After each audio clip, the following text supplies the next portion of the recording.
Hi, this is Tim of the 1916 Company. Welcome and thanks for logging on. If you love this watch, email us, Team Mosso at the1916company.com for purchase pricing and availability questions concerning this watch. In 2019, Audemars Piguet launched the Code 11.59 dress watch.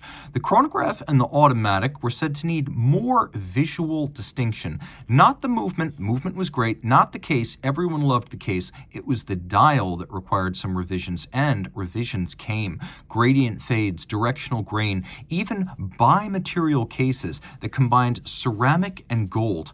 Everything was applied to create what was initially promising and ultimately outstanding. So that is the journey of the Code 11.59 Chronograph from its 2019 launch to this version right here, which was launched in 2021. So you're looking at the Audemars Piguet Code 11.59 Chronograph black ceramic gold. The gold in this case being white gold, and the ceramic a mid-case inclusion that gives the watch a cool two-tone aesthetic without using colored gold in the process.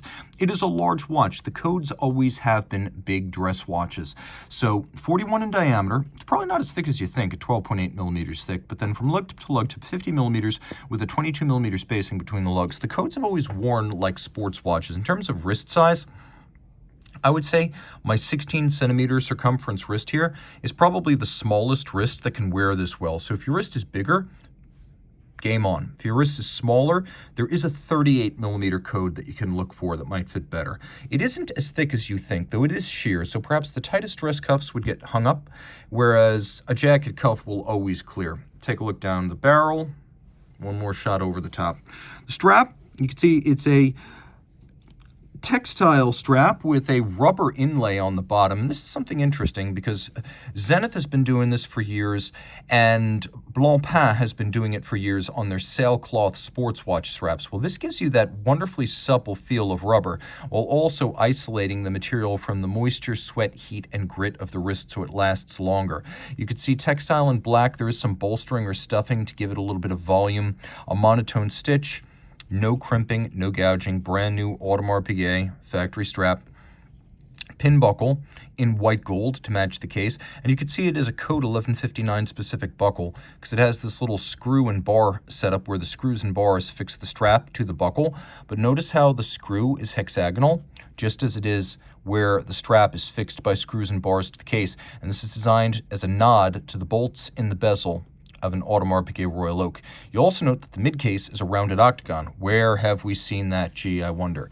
But aside from a couple of sideways nods to the Royal Oak, this is very much its own watch. Now, there is one weird feature of Audemars Piguet. Where white gold is used, they generally rhodium plate, which is unusual today, where gray gold, a slightly warmer natural tone gold, is used when white is applied. But AP likes the look of rhodium-plated white gold, which is as white as platinum. And that's fine. That's a valid perspective. It does give the watch particularly sharp contrast with the ultra-white plated white gold and then the black of the mid-case.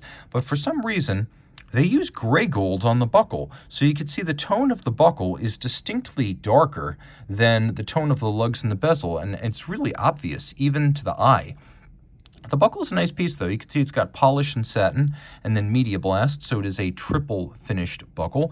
The case is fantastic. I mean, it's the best part of the watch, and it has been since the very beginning. And that was before they added this ceramic mid-case. AP is able to make its own cases, but not necessarily all of its own ceramic. So what they actually did was they went to a family-owned company called Baumgartner in Switzerland, and they created this zirconium oxide mid-case that is finished the same way it would be were it gold, with satination and polished bevels. And that exists between a sandwich of a white gold case back and a white gold bezel. The bezel actually bears the connection to the lug. So the lug is welded to the bezel. If you look very carefully, you'll note there's actually a seam between the lug on its underside and the side of the case. And I believe this is done to make the interior finishing of the lugs possible and also allow the flank of the case to be finished the way it is. So I believe this is an assembly method that facilitates easier finishing of confined recesses, and you'll see that they certainly do. Look at the interior recesses of these buttress-like prismatic skeletonized lugs. You can see how they're beveled in there. And really, this is something you miss if you just look at the photos of this watch online. Look how open and airy those lugs are. It is like the buttresses of a Gothic cathedral. We have satin and polish on both crown and chronograph pushers. And then the bezel is barely there. You can see it's almost invisible from the front. It's a very thin, polished strip that runs around the watch. And then we have this unusual crystal, which is cambered in several different planes, almost like a dihedral effect, like gull wings rising on each side. And you can see the unusual refractory patterns that creates when you view from different angles. This has always been part of the code and was one of the most appealing aspects of the original version in 2019, but again, one that gets lost in the total lack of nuance on the internet.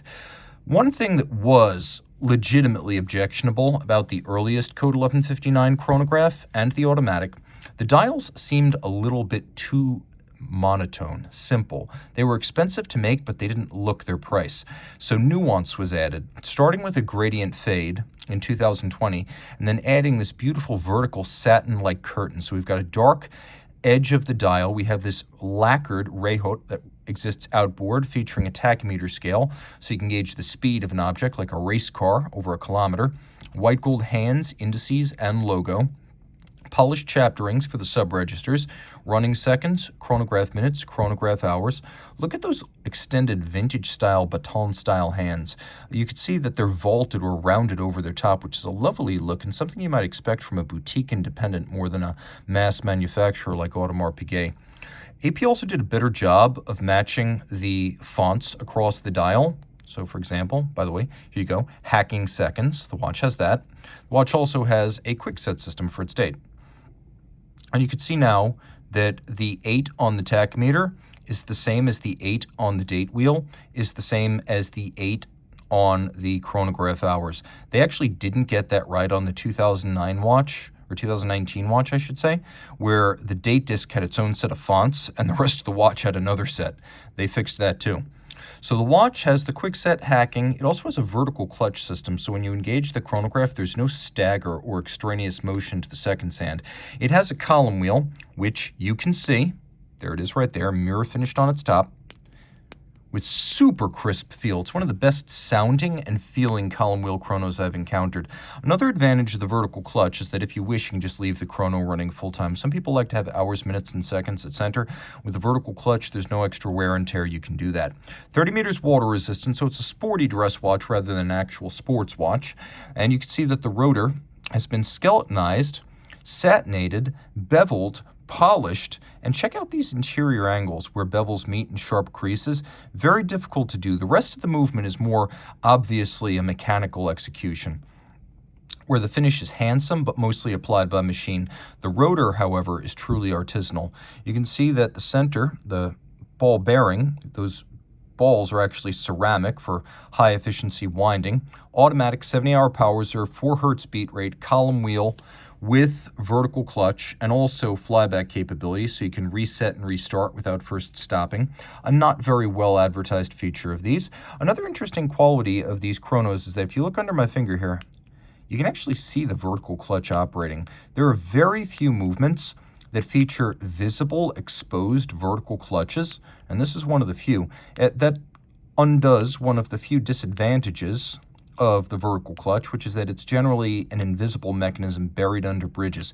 Here, it's actually visible and pretty cool. The movement's big too, whereas the previous AP in-house automatic caliber was about 26 millimeters. That was the 3120. This is big at 32 millimeters across, properly sized for a large watch. The beat rate of the 3120 goes up to 4 Hertz from 3. And we've got a full balance bridge with a free-sprung balance, gyromax style adjustment of the watch's fine timing using eccentric masses on the balance rim. So you've got that 4 Hertz beat rate, whereas the previous in-house caliber was only 3, so 6 beats per second becomes 8 beats per second. And you have a very sturdy sports watch style architecture for shock tolerance, and this movement, of course, designed with the offshore in mind, not just dress watches, so that's why it's as tough as it is. 40 pivot jewels, nicely sized for the case. You can see we have a combination of stripes across the bridges, satination on chronograph steel components, polish on the column wheel and certain screws. You can also see there's engine turning, satination on the wheels. It's a good looking movement. And it's the movement that will take Audemars Piguet chronographs into the next 20 years, and it debuted on the Code 11.59. So if you love this watch, reach out to Team Mosso at the 1916company.com for purchase and pricing details.